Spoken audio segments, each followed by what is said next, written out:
What's up guys, it's Simo. Okay, I should take this more seriously because today I want to talk about how some members of our local Yu-Gi-Oh community really show that they can earn and maintain respect, while some other members really let themselves down and actually threaten the image that this community has.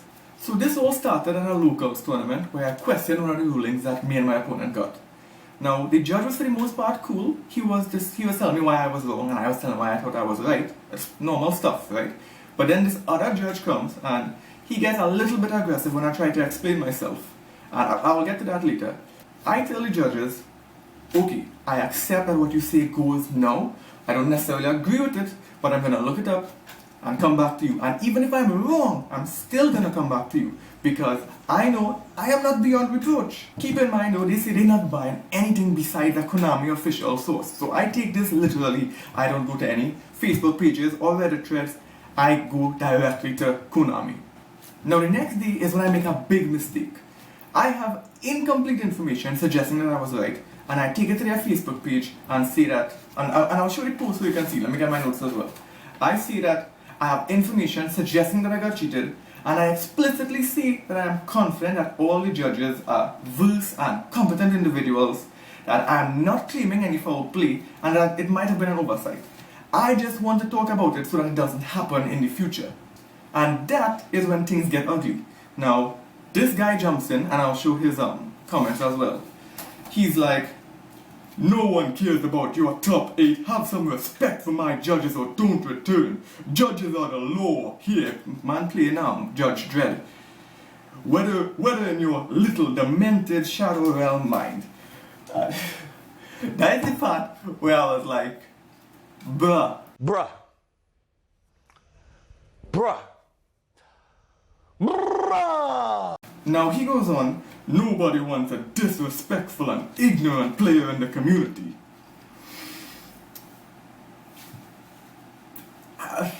Okay, I hope he sees the video so he'll get the point. So I say that's no way to command respect. He'd be better off combating opinions as opposed to attacking individuals. And his response is that I was disrespectful to his judges at the tournament. He wasn't present at the tournament. I noticed that the judges weren't pleased with me disagreeing with them. So I told them that although I don't agree with your opinion, as people, me and you are cool. And I shook all of their hands before I left, and they are honest people, and I believe that they will vouch for that. You want to talk about disrespect? Remember I said that I was an aggressive judge? Well, there was this one judge who, when I tried to explain how I interpreted the card, he put his hands on over everything I had, like, "Don't touch it." And every time I tried to speak, he was steamrolling over everything I said. So I was like, "But excuse, I think the card works like," and he's like, "No, the card doesn't work because," and he's not letting me get a word in. And two people who were actually there sent in voice notes to attest to what it is they saw. So I'm gonna play one of them now. The 3 judges that were there were telling him he was wrong and he should. And actually 2 judges and a guy who came in one of the judges. That card can't have that effect. And they're basically screaming. So Norm was asking him respectfully to allow him to speak and explain the rule, the effect of the card. Or at least how I saw it. Alternative effect of the card, another effect of the card. So they weren't allowing him to speak, and they were just basically shouting, not really screaming, but shouting, cutting him off when he was talking. So Noor respectfully told him he would take the loss and he would go home and look for the rules. So maybe if I was allowed to, share my piece, then we wouldn't have come to this. But you know what? One witness isn't enough, so let me get another one. One of the judges attempted to cover the player cards with his hand, Player being me, while trying to overpower his tone of voice. So he was basically trying to make his opinion more dominant over the other player. But what I find really as much as judging is about being right, establishing that communication and understanding is also important. Meanwhile, online, there's this guy posting memes about throwing me out a window, and the aggressive depiction in the meme is supposed to be my opponent, but this image just does him an injustice because my opponent was very poised and collected throughout the whole match, and he was a good player. It have this other person saying that I'm acting like a child. Well, he must know some very articulate and intelligent children. One saying I have loose screws, I'm mentally slow. I get that the community is tight-knit, but this is absolutely tribal behavior. And this runs a lot deeper than me getting backlash for a dumb post. I found out that for a lot of people, this cyberbullying, it extends into the real world. And I'm actually going to take a call right now for you to hear from someone who's experienced this. So we're here with a guy by the alias of Sam, an ex-Yu-Gi-Oh player who's here to share his story with us. Not actually ex per se, but I still play, just not at a professional level anymore. Oh, okay, well that's great. Can you tell us why you became less involved in the game then? Well, I'll be honest with you. When I first began to start taking Yu-Gi-Oh seriously, the store became a safe haven because you know I was being exposed to these higher level players and it helped me become a better duelist. But then the bullying began, which my word, sorry. this went south real quick. Yes, you can tell us how that relationship with the store and the community changed. Well, boy, I used to admire a lot of the people there, but one day, particularly after that tournament, I was severely trashed at. I began to vent my frustration online, you know, because like I realized I was reaching nowhere with the game, and I was feeling very pressured, you know. Right. And like just like that, they started threatening and bully, and they become very hostile to me. Right. You know, in fact, there was even a point where things got so horrible that you know I wanted to cry. So, okay, wow. Would you mind telling us like the kind of things that you faced on social media? But by the way, but this way you're talking about was mostly online. No. Just trust me. Just give me a little bit, and I'll get it. Right.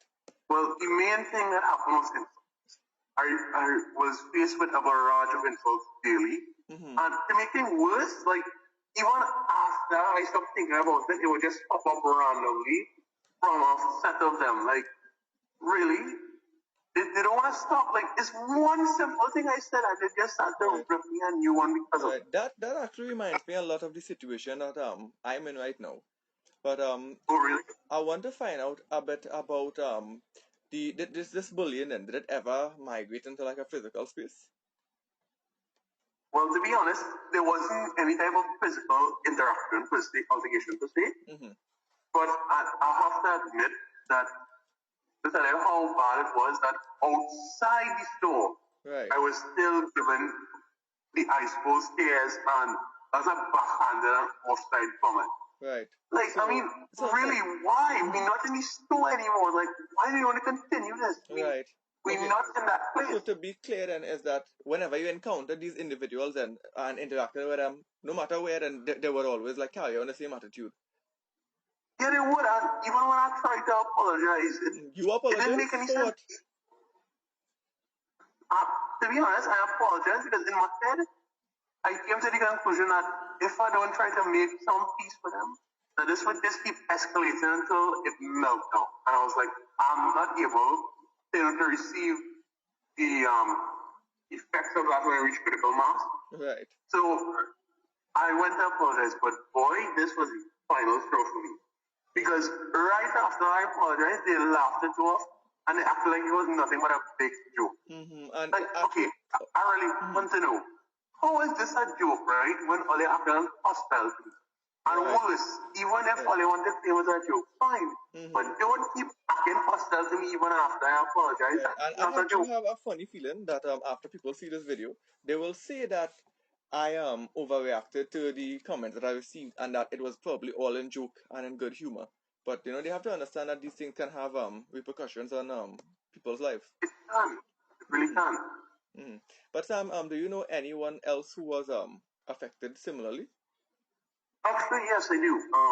I know about 4 to 5 of them. But sadly, when I heard of the initiative to make a video exposing this, I went to them, trying to get their permission to come and tell their stories, but Right. they were afraid. They said basically the stories were so specific that they would easily be recognizable even if they use I understand. anonymity. Right. Well, some, I hope that they do come forward in some way after this video. And thanks so much for sharing your story with us. I think that's about all we need, Sam. And that's about all the time we have for this call. Now, the store where this takes place, I'm not going to name it, but it's arguably the central hub for all Yu-Gi-Oh! Related activities. In my opinion, it's one of the most viable outlets to actually come and physically play the game and attend a big event, which is why there shouldn't be people with a disgusting attitude like this alienating other players and alienating new players. Now, in no way at all do I want you to think that they're all bad, right? At the tournament, I met some really friendly players, and it was a really welcoming environment up until the end. And even online, when it had the whole flurry of like attacks after the post, there were some people who had sensible responses. They were directing me to information. Others were like telling people, you know, don't be so harsh. Now, I told them at the tournament and numerous times online that I would admit it if the ruling came back and I was indeed wrong. And it did. I was wrong. I'll show you a post where I completely incorrectly outlined the scenario, so you can pause it if you like and have a read and have at it, right? I made a mistake, and I'm not afraid to admit it. And I'm also not afraid of bullies. You see, majority of the people who lashed out like this, the mob, they weren't present to see what happened, but they were so afraid of what my post could mean for the community that they didn't stop and think how their actions, their conduct reflected on the community. And I actually have to commend the judges, because throughout this whole fiasco online, in their responses and in their comments, they remained very objective. And one of them actually explained that he was concerned about the implications of my post. You know, they acted like civil people. One of the judges actually sent me a flowchart explaining the particular aspect of the card interaction that he was focusing on, while he didn't really address something else that I was asking about. So it's not that I was given wrong information, it's just that all my questions weren't answered and I left feeling like I was missing some part of the bigger picture that I needed to get to the bottom of. And you know what? In the end, I'm actually glad I made my mistake, because it showed the ugly side of the community, the side that needs to be reevaluated. It got people to come forward about bullying in the community, and it showed the people who, in a time of crisis, really know how to command and maintain respect and dignity. So, this has been Scrub Lord, signing out.